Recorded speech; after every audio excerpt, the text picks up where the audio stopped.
The kitchen clock read 2:47 a.m. when I heard Tessa's BMW purr into our driveway.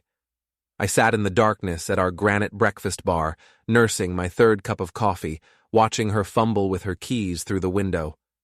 My wife of 8 years had been on another one of her content creation trips. That's what she called them now. Business trips for her lifestyle blog and Instagram empire. Funny thing about business trips. They usually involve actual business. Before we dive deeper into this story, I have one small request. Please subscribe, drop a like, comment, and hit that hype button to boost this channel so more people can discover these incredible Reddit stories. The front door creaked open, and Tessa's designer heels clicked across our hardwood floors. She froze when she saw my silhouette in the kitchen. "Owen, what are you doing up?" Her voice carried that fake sweetness she used when she was caught off guard. The same tone she used in her YouTube videos when pretending to be the perfect wife and lifestyle guru. "Couldn't sleep," I said, not bothering to turn on the lights. "How was the conference in Portland?" She set down her Louis Vuitton overnight bag, the one I'd bought her for our anniversary last year. "Exhausting. You know how these networking events are. All those meetings, presentations." She trailed off, already moving toward the stairs. "I'm beat. We'll catch up tomorrow, okay?" "Sure thing, babe. See you when you plan me in." That was Tessa's favorite phrase these days. "See me when I plan you in." She'd started saying it 6 months ago, right around the time her follower count hit 50,000. Everything became about her schedule, her brand, her content calendar. Our marriage got penciled in between sponsored posts and collaboration meetings. I watched her disappear upstairs, then pulled out my phone. The credit card alert I'd received 3 hours earlier was still glowing on my screen. Charge of $347.82 at the Riverside Inn, Portsmouth, NH. Portsmouth was nowhere near Portland, and the Riverside Inn was 3 blocks from Logan Krause's gym. Logan Krause, the fitness influencer with the fake tan and the protein shake sponsorships.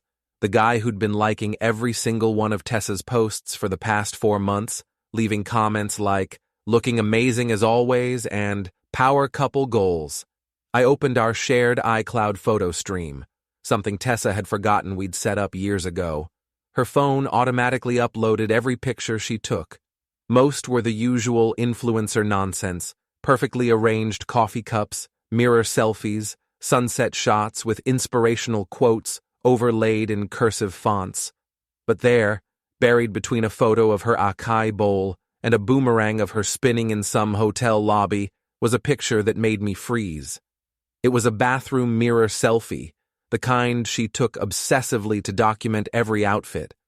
But in the reflection, clear as day, stood a shirtless man with Logan's distinctive neck tattoo. The timestamp read yesterday, 4:23 p.m., right around the time she'd texted me about being stuck in meetings all day. I set my phone down and stared out the kitchen window at the half-finished subdivision I'd been managing for the past year. Rows of houses in various stages of completion, their wooden skeletons reaching toward the sky like broken fingers. I'd built my career in construction, working my way up from carrying lumber to managing multi-million-dollar projects. I understood blueprints, timelines, and the importance of a solid foundation. My marriage, apparently, had been built on sand. Upstairs, I could hear Tessa's shower running. She always showered immediately after coming home from her business trips. Washing off the evidence, I supposed. I pulled up Logan's Instagram profile. The guy had 200,000 followers and a verification checkmark. His bio read, "Fitness entrepreneur, mindset coach, living my best life, DM for personal training." His latest post was from earlier tonight, a shirtless gym selfie with the caption, "Late night grind. Success never sleeps." The location tag said Portsmouth, New Hampshire. I scrolled through his recent posts. There were subtle hints everywhere once you knew what to look for. A coffee cup from the same cafe Tessa had posted from last week. A sunset photo taken from what looked like the same hotel balcony she'd featured in her gratitude post 3 days ago. Even a gym selfie where you could see a woman's pink water bottle in the background. The same custom bottle I'd bought Tessa for her birthday. They weren't even being careful about it. The shower stopped running upstairs. A few minutes later, Tessa padded into the kitchen, wearing her silk pajamas and that post-shower glow that used to be reserved for me. "You're still up?" She opened the refrigerator and grabbed her usual bottle of alkaline water, the expensive kind she claimed helped with inflammation. "Yeah, just thinking about work stuff. We're behind schedule on the Maple Ridge project." She nodded absently, already scrolling through her phone. Well, don't stay up too late. I have an early morning shoot tomorrow." "Another brand partnership?" "Fit Life supplements. Logan Krause is going to be in it too. You know, cross-promotion." She said his name so casually, like it meant nothing, like she hadn't been sleeping with him in hotel rooms while I worked 60-hour weeks to pay for her lifestyle brand. "Logan Krause," I repeated. "The fitness guy." "Yeah, he's really blown up lately. Super professional, great engagement rates." She was still staring at her phone, probably reading his texts. "We're thinking about doing a whole series together. Couples fitness, relationship goals, that kind of thing." The irony was so thick I could taste it. "Sounds like a great opportunity," I said. "It really is. This could take my platform to the next level." She finally looked up from her phone, giving me that practiced influencer smile. "Anyway, I should get to bed. Big day tomorrow." She kissed my forehead, a quick, perfunctory peck, and headed back upstairs. I listened to her footsteps, the creak of our bedroom door, the rustle of sheets as she settled into bed. Our bed. The bed I'd been sleeping in alone more nights than not lately. I sat in the dark kitchen for another hour, scrolling through Tessa's social media presence. Her Instagram was a carefully curated fantasy of our life together. Photos of our morning coffee routine, staged. Pictures of the flowers I'd supposedly surprised her with. She'd bought them herself for content. Couple selfies that were months old, recycled with new captions about how blessed she was to have such a supportive husband. Her followers ate it up. Thousands of comments praising our relationship, asking for advice, calling us goals. If they only knew that the supportive husband spent most evenings eating takeout alone while his wife was out building her brand with her fitness influencer boyfriend. I opened my laptop and started doing some research. Logan Krause wasn't just a fitness influencer, he was a businessman. He owned a small chain of boutique gyms, had his own supplement line, and was supposedly launching a fitness app. But a little digging revealed some interesting details. His gyms were hemorrhaging money. 2 locations had closed in the past 6 months. His supplement company had been hit with FDA warnings about false advertising claims.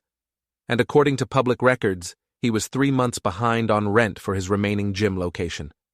Logan Krause was a failing businessman desperately trying to maintain the illusion of success through social media. And my wife was helping him do it. I closed the laptop and headed upstairs. Tessa was already asleep, her phone charging on the nightstand, her face mask perfectly applied. Even unconscious, she looked like she was posing for a morning routine post. I grabbed a pillow and a blanket from the closet and headed to the guest room. If I was going to be sleeping alone anyway, I might as well be comfortable about it. As I settled into the narrow guest bed, I thought about Tessa's favorite phrase. "See me when I plan you in." Well, her schedule was about to get a major revision, and she wasn't going to like the new timeline. The next morning, I woke up to the sound of Tessa's ring light being assembled in our living room. Through the guest room door, I could hear her setting up for her morning routine video, the same choreographed performance she'd been doing for the past year. "Good morning, beautiful souls." Her voice carried that artificially bright tone she used for her audience. "Welcome back to my channel. Today is going to be such an amazing day, and I can't wait to share it with you." I checked my phone. 6:30 a.m. She'd been up for at least an hour, applying makeup and styling her hair to look naturally beautiful for her followers. I threw on my work clothes, jeans, steel-toed boots, and a company polo shirt and headed downstairs. Tessa was positioned in front of her camera setup, our kitchen island transformed into a lifestyle porn backdrop with perfectly arranged props. Her expensive coffee maker, organic fruit in a rustic wooden bowl, her collection of supplements lined up like a pharmacy display. Oh, and guess what, everyone? She held up her pink water bottle, the one that had been in Logan's gym photo. I'm doing an amazing collaboration today with one of my favorite fitness entrepreneurs. We're going to be talking about couples wellness and how to support each other's health journeys. Couples wellness. Jesus Christ. She noticed me in the background and quickly moved to block me from the camera frame. Anyway, I'll be sharing more about that later today. For now, let me show you my morning smoothie recipe. I grabbed my travel mug and headed for the door. As I passed behind her camera setup, I caught a glimpse of her phone screen, a text from Elle with a string of fire emojis and, "Can't wait to see you today, gorgeous." "Have a great day at work, honey," Tessa called out, never breaking character for her audience. The perfect, supportive wife, sending her hard-working husband off to his blue-collar job. If only they knew she was sending me off so she could spend the day dry-humping her boyfriend for Instagram content. I drove to the Maple Ridge construction site, my mind racing. 37 houses in various stages of completion, representing 18 months of my life, and about $12 million in total project value. I'd managed every detail, coordinated every subcontractor, solved every problem that had come up. It was honest work, the kind of thing you could be proud of. Unlike building a social media empire on lies and adultery. Frank Kowalski, my site foreman, was already there when I arrived. Frank was 62, built like a fire hydrant, and had been working construction since before I was born. He had the kind of practical wisdom that came from 4 decades of dealing with problems that couldn't be solved with hashtags and ring lights. "Morning, boss," he said, not looking up from the blueprints spread across the tailgate of his pickup truck. "We've got that inspection at 10, and the electrical crew is supposed to start on units 15 through 18 today." "Sounds good." I joined him at the blueprints, grateful for something concrete to focus on. "Any issues with the foundation work on the last phase?" "Nah, solid as a rock. Unlike some things, I guess." Frank gave me a sideways look. "You seem a little distracted lately. Everything okay at home?" Frank had been to enough company barbecues to know Tessa. He'd watched her transform from the woman I'd married into whatever she was now. He'd also seen her flirting with the younger guys on my crew, always under the guise of creating content about construction work and blue-collar life. "Just the usual," I said. "Mm-hmm." Frank rolled up the blueprints. "Well, if you need to talk, you know where to find me. Sometimes it helps to get an outside perspective on things." We spent the morning walking the site, checking progress, solving the small problems that came up every day in construction. It was good to focus on something real, something that existed in 3 dimensions instead of just on a phone screen. Around 11, my phone buzzed with a notification from Instagram. Tessa had posted a new video. I almost ignored it, but curiosity got the better of me. The video showed her and Logan in what looked like his gym, both of them in matching workout clothes. The caption read, "So excited to partner with Logan CrossFit for this new series on couples wellness. First episode, how to support your partner's fitness journey, even when you have different schedules."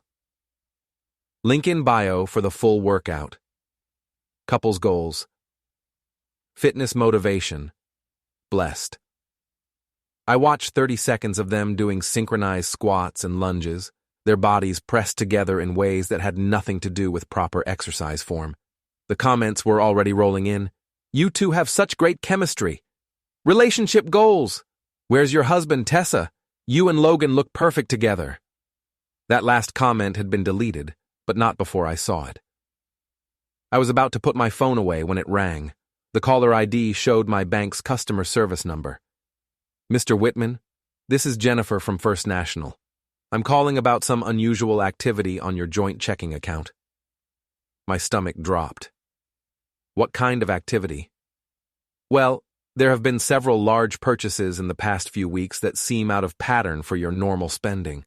A $2,800 charge at a photography equipment store, $200 at a luxury hotel in Boston, and $890 at something called Glow Up Beauty Bar. I just wanted to make sure these were authorized. I closed my eyes. Tessa had been expanding her operation, upgrading her equipment, treating herself to expensive spa days and hotel stays for her content creation. All on our joint account, of course. All while I worked overtime to keep up with the bills. Those are authorized, I said, but I'd like to make some changes to the account. Can you remove the secondary user's access? I can do that, but I'll need to verify some information first. 20 minutes later, I'd removed Tessa from our joint checking account, our savings account, and our shared credit cards. I also called our cell phone provider and separated our plan, putting her phone on its own account with automatic billing to her personal credit card, the one that was already maxed out from her business expenses. Then I called our car insurance company and removed her BMW from our policy. The car was leased under her name anyway, and she could handle her own insurance if she wanted to keep driving to her secret rendezvous with Logan. Frank found me sitting in my truck, staring at my phone. "You look like someone who just got some bad news," he said. "Actually, I think I just got some good news. I'm just not sure how to feel about it yet." He leaned against my truck's doorframe. "You know, my first wife left me for her yoga instructor back in '92. Thought it was the end of the world at the time. What happened? Well, the yoga instructor turned out to be married to someone else, and my ex-wife ended up living in a studio apartment above a pizza place, teaching Pilates to teenagers for $8 an hour." Frank grinned. "Sometimes the trash takes itself out, if you know what I mean. What about you?" "Met my current wife 2 years later. Been married 30 years now. Best thing that ever happened to me was getting rid of the worst thing that ever happened to me." I nodded, not trusting myself to speak. "The thing is," Frank continued, "when someone shows you who they really are, believe them. Don't waste time trying to fix something that was broken on purpose." My phone buzzed with a text from Tessa. "Great shoot today. Going to dinner with Logan to plan the next video. Don't wait up. Love you." I showed the text to Frank. "Jesus," he said. "She's not even trying to hide it anymore." "No, she's not. So, what are you going to do about it?" I looked out at the construction site, at the houses rising from carefully prepared foundations, built according to precise specifications and engineering principles. Everything planned, everything measured, everything designed to last. "I'm going to build something," I said. "Build what?" "A better life. One that doesn't include her." Frank nodded approvingly. "Need any help with the demolition phase? I might take you up on that." That evening, I sat in our empty house. Tessa was still out with Logan, probably planning their next collaboration, and started making my own plans. If she wanted to play games with schedules and planning, I'd show her what real project management looked like. I opened my laptop and created a new folder, Project Liberation. Then I got to work. The first crack in Tessa's perfect facade appeared 3 days later. I was at the job site when Frank jogged over to my truck, grinning like he'd won the lottery. "Boss, you need to see this. Pull up your wife's Instagram." I opened the app reluctantly. Tessa's latest post was a sponsored video for some overpriced skincare serum, but something was off. The comments section was a disaster. "Why did your credit card get declined at Sephora yesterday?" wrote a Makeup Maven 2019.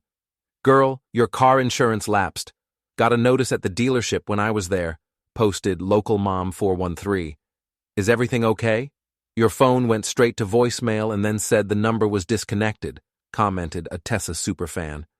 But the real kicker was from A Construction Life. "Saw your husband at lunch yesterday. He looked happier than I've seen him in months. Good for him." That last comment was from Frank's wife, Martha. She'd always been Team Owen. I scrolled up to see Tessa's response to the chaos.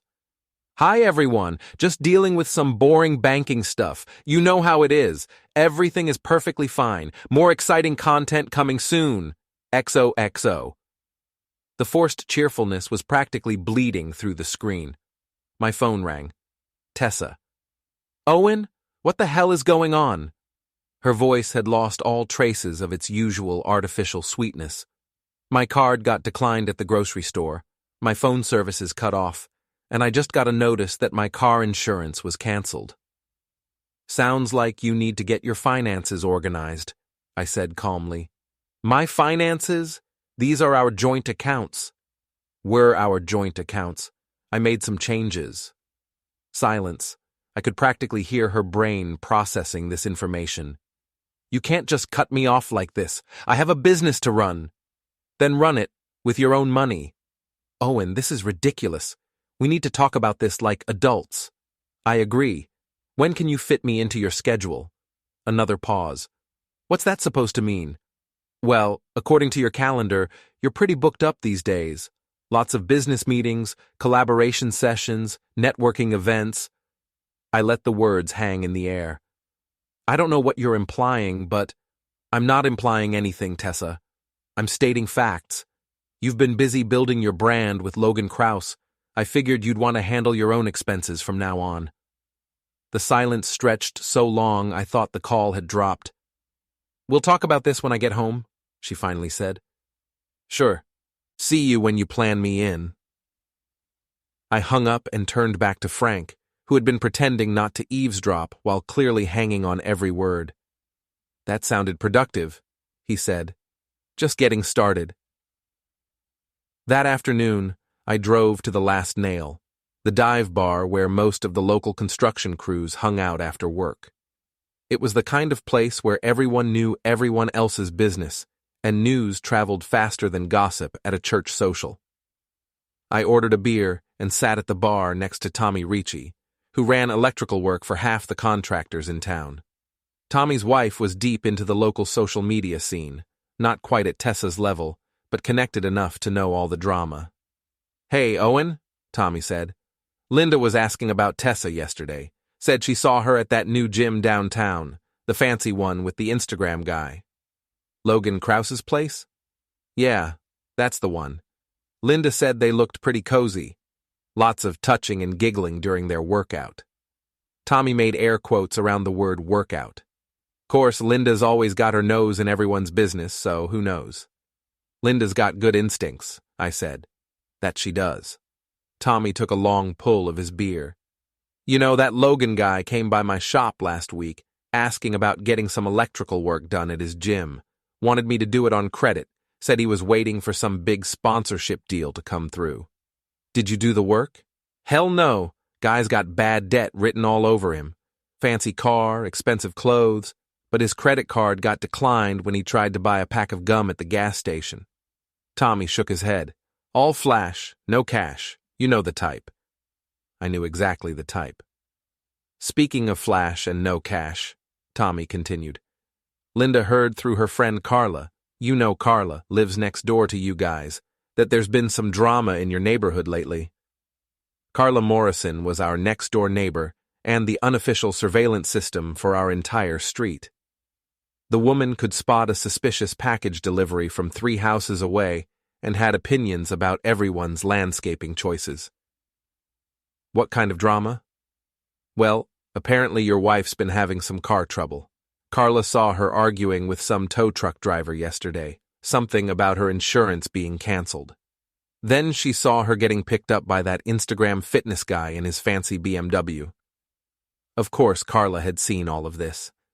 The woman probably had a detailed log of every car that entered and left our cul-de-sac. Carla also mentioned that you've been looking happier lately, Tommy added. Said you were whistling while you mowed the lawn last weekend. She couldn't remember the last time she'd seen you whistle. I had been whistling. For the first time in months, I'd actually enjoyed doing yard work, instead of feeling like it was just another item on an endless to-do list designed to maintain Tessa's perfect lifestyle brand. Maybe I've just been having a good week, I said. Maybe you have. I finished my beer and headed home, taking the long way through downtown. I drove past Logan's gym, Kraus Fitness, Elevate Your Life, and noticed something interesting. The parking lot was nearly empty at 6 p.m. on a Wednesday, prime time for a successful fitness center. The few cars that were there looked like they belonged to staff, not paying customers. I also noticed a stack of unpaid bills rubber-banded to the front door and a notice from the county health department taped to the window. Whatever Logan was selling on Instagram, it wasn't translating to actual business success. When I got home, Tessa's BMW was in the driveway, but I could see her pacing back and forth in the living room through the front window. She was on her phone, gesturing wildly, probably trying to figure out how to fix her sudden financial crisis without having to admit to her followers that her perfect life was falling apart. I parked in the garage and took my time gathering my things. Let her stew for a while. When I walked into the house, Tessa was sitting at the kitchen island with her laptop open, surrounded by papers and credit card statements. Her usually perfect makeup was smudged, and her hair looked like she'd been running her hands through it. "We need to talk," she said, without looking up. "I'm listening." "This is insane, Owen. You can't just cut me off from our accounts without warning. I have bills to pay, business expenses, commitments." "What kind of commitments?" She finally looked at me, and I could see the calculation in her eyes. How much did I know? How much could she get away with? Business commitments, brand partnerships, content creation, networking events. With Logan Kraus? Her face went pale. "Logan is a business partner. We're working on a collaboration series. In hotel rooms?" The question hung in the air like smoke. Tessa's mouth opened and closed, but no sound came out. "I know about the Riverside Inn," I continued. "I know about the dinner dates, the workout sessions, the cozy little photo shoots. I know about all of it, Tessa." She straightened up, and I could see her switching tactics. The caught-off-guard vulnerability disappeared, replaced by the cold calculation I'd been seeing more and more lately. "So what if I am working with Logan? So what if we've gotten close? You're never here, Owen. You're always at work, always tired, always focused on your construction projects. When was the last time you took an interest in my career? When was the last time you supported my dreams?" "I've been paying for your dreams, the equipment, the clothes, the trips, the lifestyle you need to maintain your brand. I've been working overtime for months to fund your influencer fantasy." "It's not a fantasy. I have 50,000 followers. I'm building something real." "You're building something fake, and you're tearing down our marriage to do it." Tessa slammed her laptop shut. "Our marriage was already broken, Owen. I'm just trying to build a life for myself that doesn't revolve around waiting for you to come home covered in sawdust and talking about foundation problems. So you decided to build it with Logan instead. Logan understands my vision. He supports my goals. He sees my potential." "Logan's broke, Tessa. His gym is failing, his supplement company is under investigation, and he's 3 months behind on rent.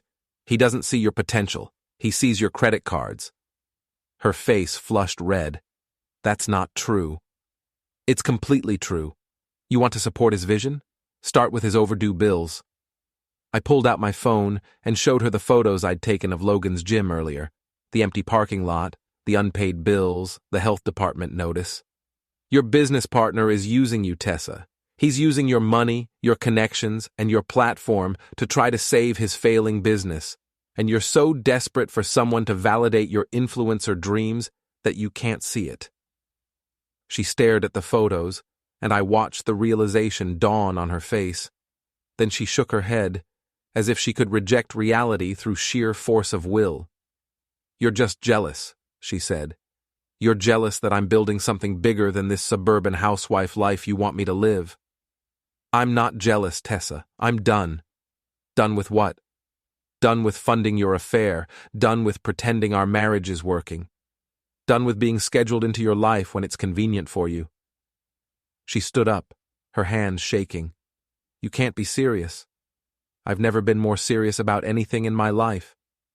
Owen, we can work this out. We can go to counseling. We can—" "See you when you plan me in," I said, and walked upstairs to the guest room. Behind me, I heard Tessa's phone buzzing with notifications. Probably Logan, wondering why his sugar mama had suddenly lost access to her credit cards. I closed the guest room door and sat on the narrow bed, listening to Tessa pace around downstairs, making phone calls, probably trying to figure out how to salvage her perfect life. But some foundations, once cracked, can't be repaired. They have to be demolished and rebuilt from the ground up. The next morning, I woke up to the sound of Tessa's ring light crashing to the floor, followed by a string of profanity that would make my construction crew blush. Through the guest room door, I could hear her frantically trying to set up for her morning routine video, but something was clearly wrong. I checked my phone. 7 missed calls from Tessa between midnight and 3 a.m., plus a dozen text messages that escalated from pleading to angry to desperate. The last one, sent at 3:17 a.m., simply read, "Logan's not answering his phone." I got dressed and headed downstairs. Tessa was sitting on the living room floor, surrounded by the pieces of her broken ring light, crying into her phone. "Please, Logan, just call me back," she was saying to his voicemail. "We need to figure this out. I can't access my accounts, and I have 3 brand partnerships that need to be filmed today. Just, please call me." She looked up when she saw me, her perfect makeup streaked with tears. "He's not answering," she said. "Maybe he's busy. He always answers. We talk every morning before I film my routine." I poured myself coffee and sat at the kitchen island, watching her try to piece together her broken equipment. Maybe his phone died. No, his Instagram story is still updating. He posted a workout video 2 hours ago. She held up her phone to show me Logan's latest post, a shirtless gym selfie with the caption, "New day, new opportunities. DM me for personal training sessions." Sounds like he's drumming up business. Tessa's face crumpled. "Owen, I think you might be right about him." "Right about what?" "About him using me." She wiped her nose with the back of her hand, smearing her foundation. "I tried to use my credit card to book us a hotel room for a content shoot, and it was declined. When I told him I was having some temporary financial issues, he said he had to cancel our plans, said he had other opportunities to pursue." I sipped my coffee and said nothing. "He hasn't answered my calls since yesterday afternoon, and I noticed he's been liking other girls' photos, fitness models, influencers with bigger followings than mine." Her voice broke. "I think he's already moved on to someone else." "I'm sorry," I said, and I meant it. Not sorry that her affair was over, but sorry that she was learning the hard way what I'd tried to tell her. "I messed up, didn't I?" "Yeah, you did." She looked at me with red, swollen eyes. "Can we fix this? Can we fix us?" I set down my coffee mug and really looked at my wife. 8 years of marriage, and I wasn't sure I'd ever seen her without her camera-ready makeup and perfect styling. She looked younger somehow, more like the woman I'd married, but also like a stranger. "I don't know," I said honestly. "I'll do anything, Owen. I'll delete my social media accounts. I'll stop the influencer stuff. I don't want you to delete your accounts." She blinked in surprise. "You don't?" "No. You built something, Tessa. It might not be what I would have chosen, but you built it. You have 50,000 people who follow your content, brands that want to work with you. That's not nothing. But you hate it. I hate what it did to us. I hate that you chose it over our marriage. But the work itself, the creativity, the business side of it, that's actually pretty impressive." She stared at me like I'd spoken a foreign language. "The problem was never your career, Tessa. The problem was that you decided you needed to lie and cheat to have it. The problem was that you made me feel like an inconvenience in my own life. I never meant to do that. But you did. And when I tried to talk to you about it, you told me to wait until you could plan me in." She flinched. "I remember. So to answer your question, can we fix this? I don't know. But it would require you to actually want to fix it, not just want to fix your financial situation." Tessa nodded slowly. "What would that look like?" It would look like honesty, complete honesty, about Logan, about the money you spent, about what you really want from your life and your career. And what if what I really want includes the influencer stuff?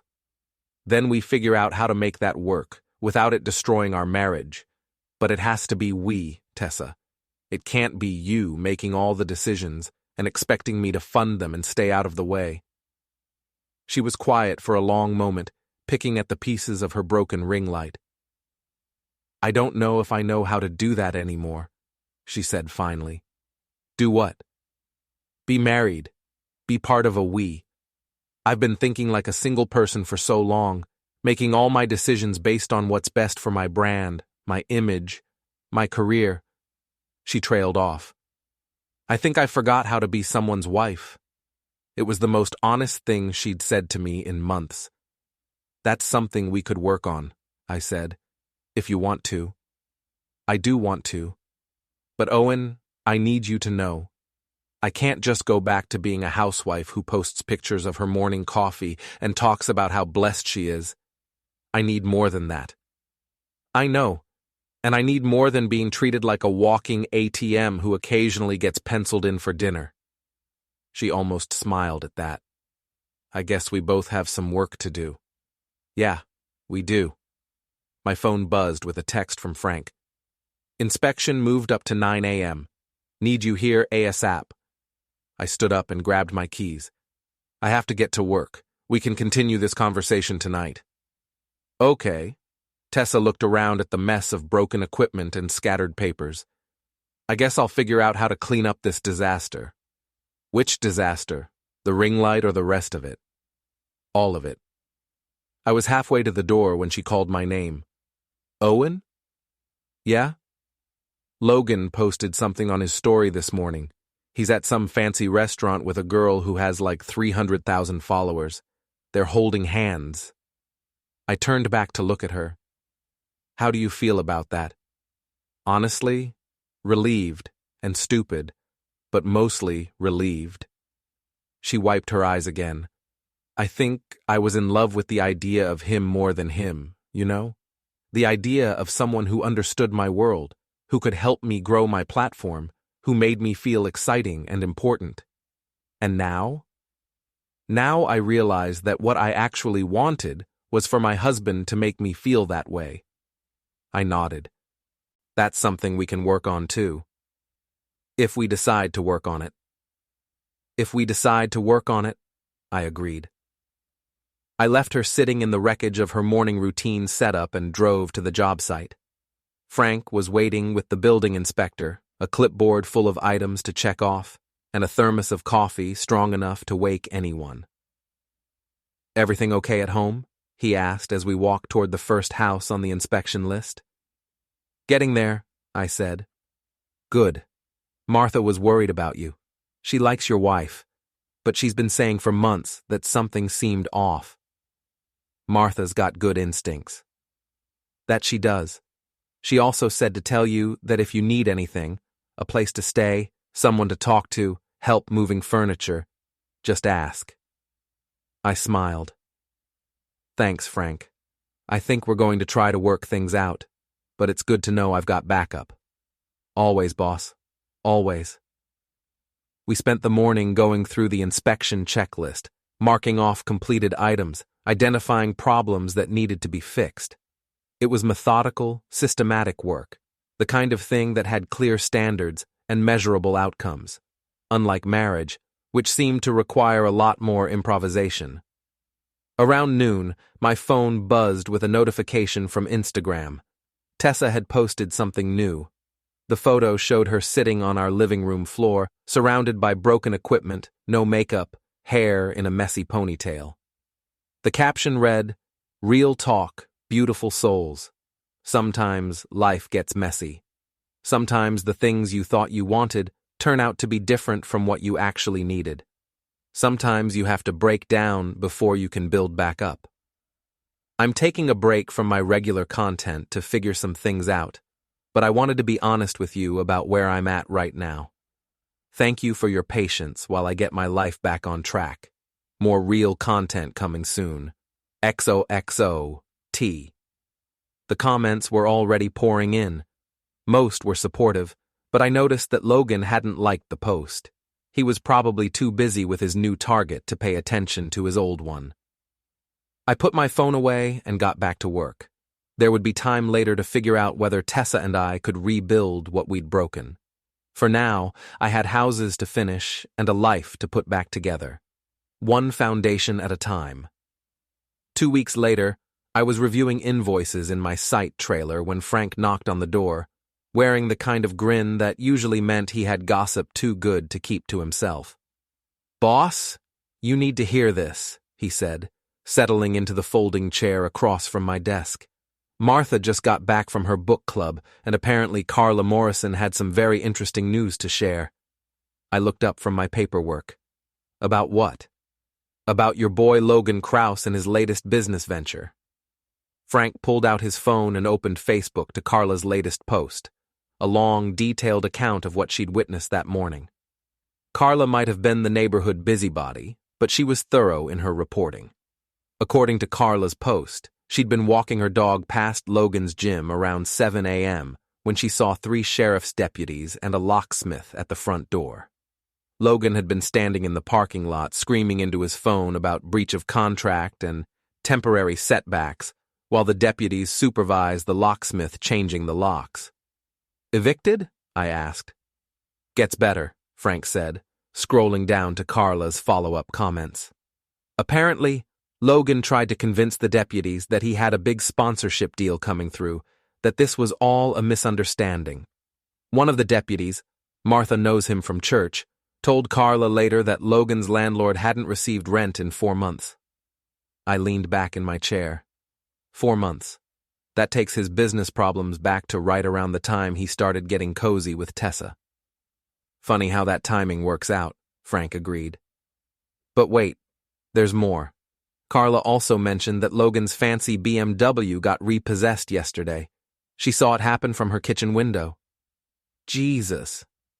And the cherry on top, Martha heard from Linda Ricci that Logan's been sliding into the DMs of every female fitness influencer in a 50-mile radius, promising them collaboration opportunities and business partnerships.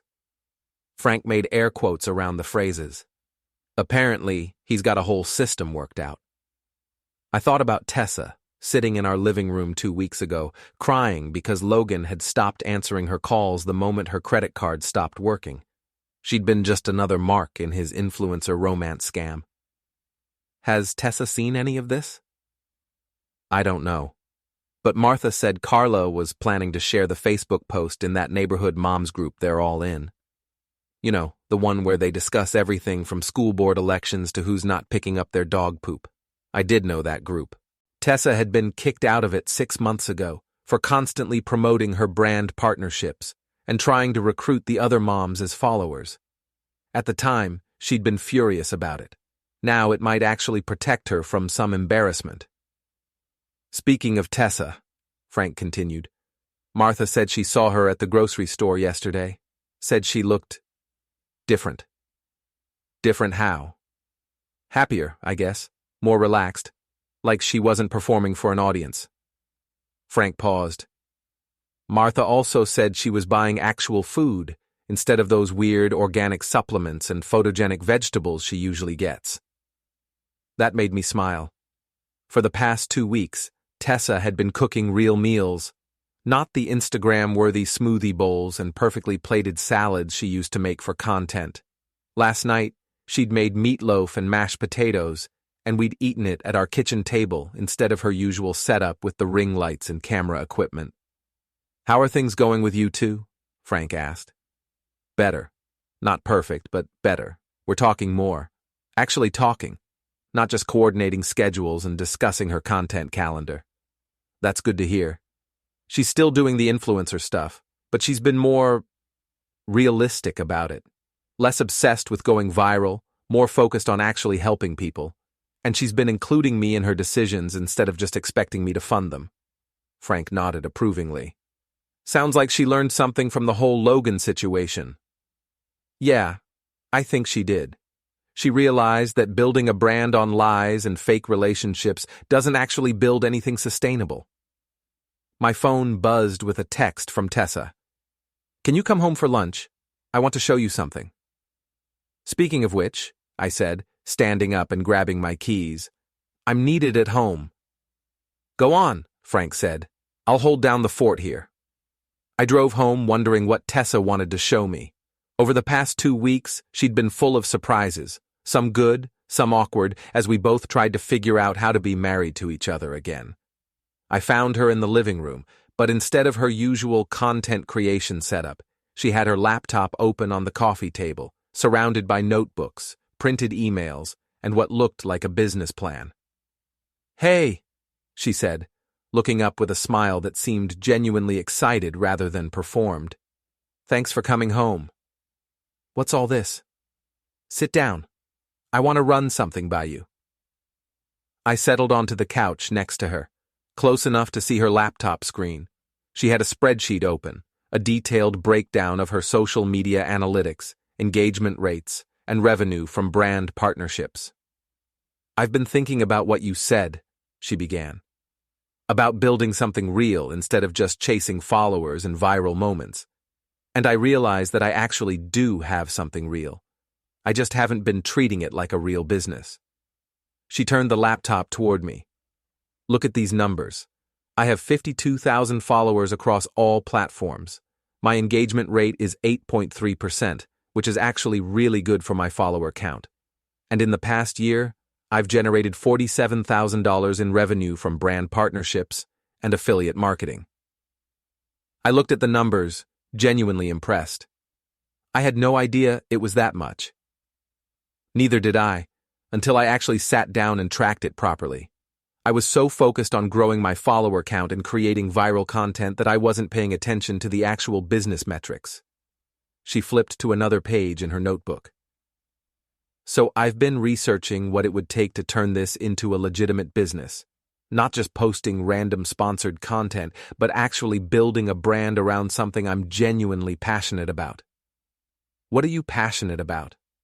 "Honestly, helping other women figure out how to balance their personal lives with their career ambitions without losing themselves in the process." She gave me a rueful smile. "Turns out I learned a lot about what not to do." I laughed. "That's actually a great niche, right? And here's the thing, I don't need Logan or anyone else to make this work.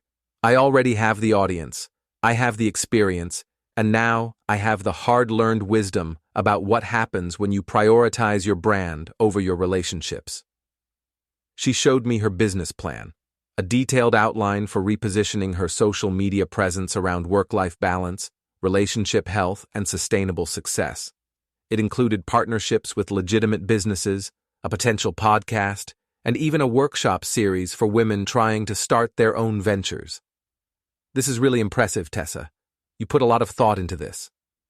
"I did, and I want to do it right this time. Which means I want you involved as a partner, not just as someone funding my dreams from the sidelines." "What would that look like?" "Well, for starters, I'd like your help with the business side of things. You manage multi-million-dollar construction projects. You understand budgets, timelines, contracts, all the stuff I've been winging it on." I nodded. I could definitely help with that. "And I want to be transparent about the finances.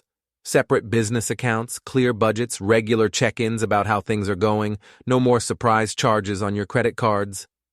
"That would be appreciated." "Most importantly," she said, closing the laptop and turning to face me fully, "I want to make sure this supports our marriage instead of competing with it. I want you to be part of the content sometimes, if you're comfortable with that. Not in a fake, relationship goals way, but in an honest, here's how we're actually making this work way." I considered this. I'm not really a social media person. I know, and that's okay. But maybe sometimes you could share your perspective on things, like what it's actually like to be married to someone building a business, or how we're learning to balance 2 different types of careers. I could probably do that. She smiled, a real smile, not her camera-ready one. There's one more thing. What's that?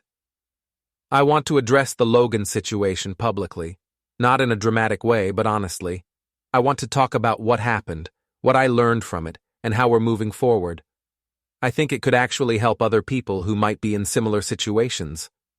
I raised an eyebrows. You want to tell your followers that you had an affair? I want to tell them that I made some really bad decisions that almost cost me my marriage, and that I'm working to rebuild the trust I broke. I don't think I need to give them all the details, but I think being honest about the consequences of my choices could be valuable content. And you're okay with people knowing that your marriage went through a rough patch? Owen, half my followers are married women dealing with their own relationship challenges. Pretending everything is perfect all the time isn't helping them, and it obviously wasn't helping me either. I thought about this. It was a risk, admitting publicly that her picture-perfect life had been a facade. But it was also exactly the kind of authentic content that seemed to resonate with people. What does your audience think about the break you took from posting? Actually, that's the crazy thing. My engagement went up. That post where I was sitting on the floor with no makeup talking about life getting messy, it got more genuine comments and shares than anything I'd posted in months. People like authenticity. Apparently they do. Who knew? I looked at her business plan again, flipping through pages of research, financial projections, and content ideas. It was thorough, realistic, and built on actual data rather than wishful thinking. This looks solid, Tessa. I'm impressed. Does that mean you're in, as a business partner and a husband? I considered the question. 2 weeks ago, I'd been ready to walk away from our marriage. Now she was asking me to help her build something new, something honest, something that included both of us. I'm in, I said, but I have some conditions. Name them. First, complete transparency, about finances, about business decisions, about everything.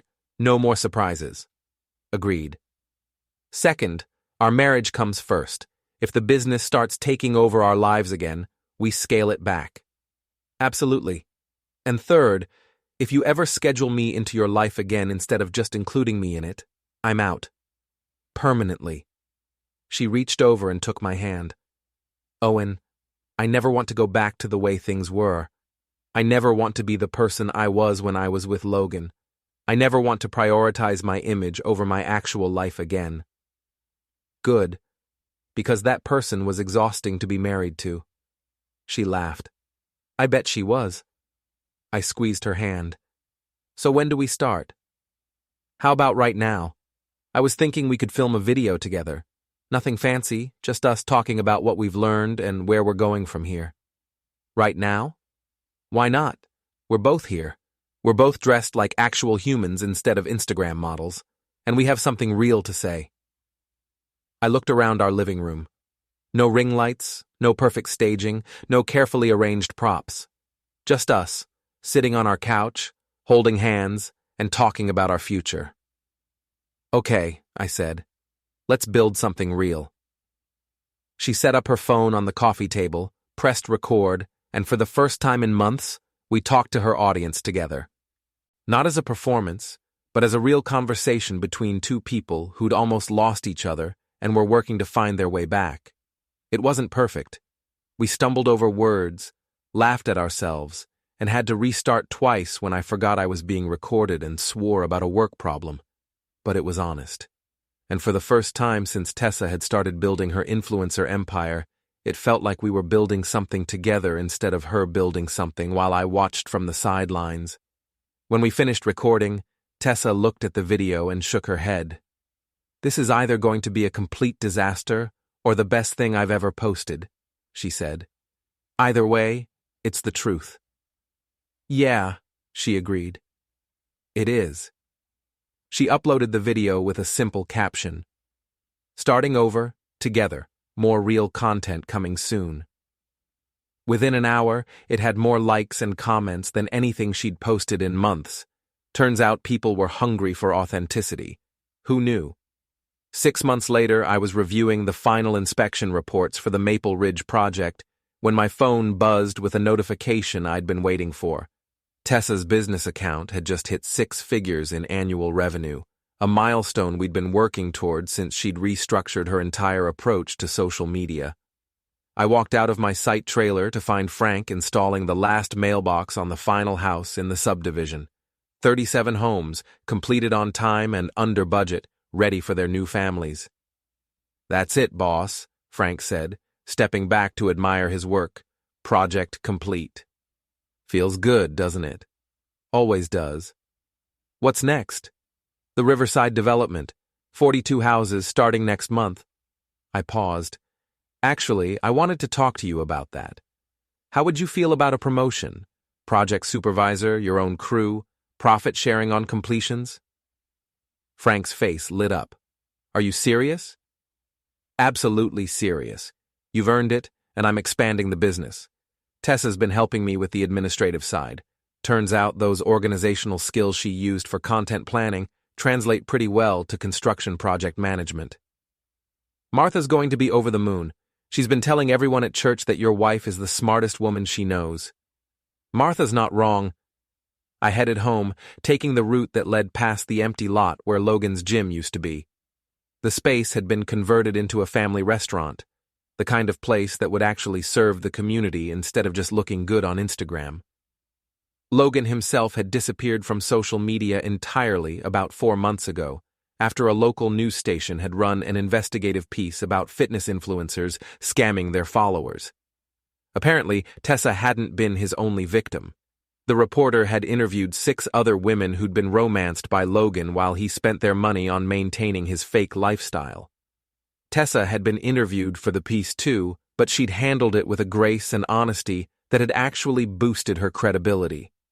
Instead of playing the victim, she'd taken responsibility for her choices and used the experience to help other women recognize the warning signs of similar scams.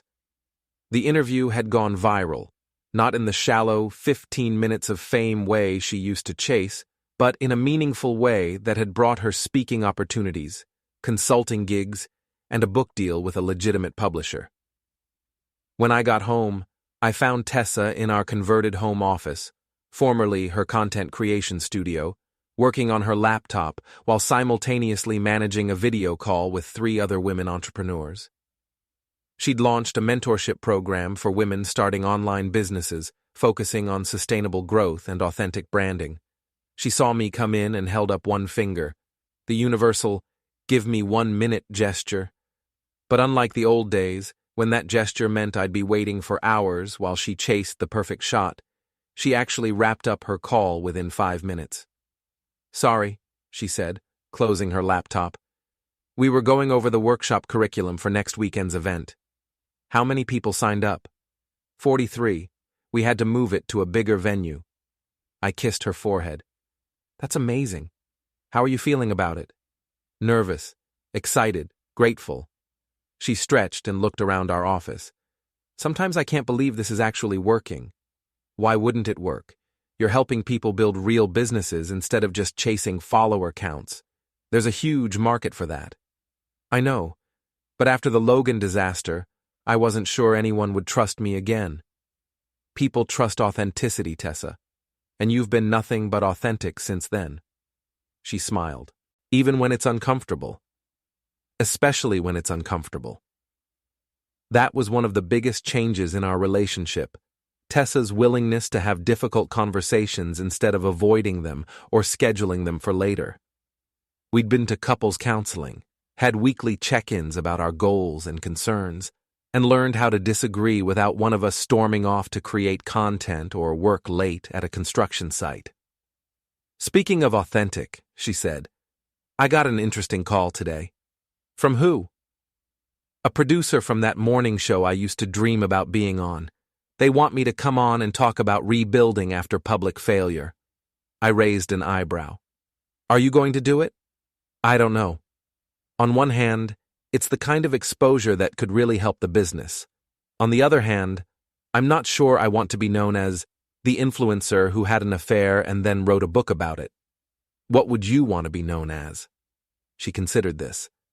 The woman who figured out how to build something real after spending years building something fake. That's a much better story. You think I should do the show? I think you should do whatever feels right for where you are now, not where you were a year ago. She nodded slowly. That's good advice. I have my moments. My phone rang. A call from the office about permit approvals for the new project. While I talked to the city planning department about setback requirements and utility easements, Tessa started making dinner. Real dinner, not content-worthy dinner. When I hung up, she was setting the table for two, no cameras in sight. How was work? She asked. The same question she'd asked every night for the past 6 months, but now she actually listened to the answer. I told her about Frank's promotion, the completion of Maple Ridge, and the timeline for the next project. She told me about her workshop preparation, a potential partnership with a women's business organization, and her decision to turn down the morning show appearance. I realized I don't need that kind of validation anymore, she said. I'd rather focus on helping the women who are actually in my workshops than trying to impress people I don't know with a story about my worst mistakes. That's very mature of you. I'm learning. After dinner, we sat on our back deck, watching the sunset and planning a weekend trip to visit my parents. Tessa had been working on rebuilding her relationships with my family, another casualty of her influencer obsession that she was determined to repair. Owen, she said, reaching over to take my hand. I need to tell you something. My stomach tightened. Even after 6 months of rebuilding trust, I still felt a jolt of anxiety whenever she said those words. What is it? I got a message from Logan today. I went very still. What kind of message? He's apparently living in Florida now, working at some chain gym. He wanted to apologize for how things ended and ask if I'd be willing to give him a reference for a personal training position. Are you kidding me? I wish I was. He actually wrote that he thought we'd built something special together and that he hoped we could reconnect as friends. I stared at her. What did you tell him? I blocked him, immediately, but I wanted you to know that he'd reached out and I wanted you to know how I handled it. I squeezed her hand. Thank you for telling me. I'll always tell you, Owen, about everything. I never want to have secrets from you again. Even uncomfortable ones? Especially uncomfortable ones. We sat in comfortable silence, watching the sky turn from orange to purple.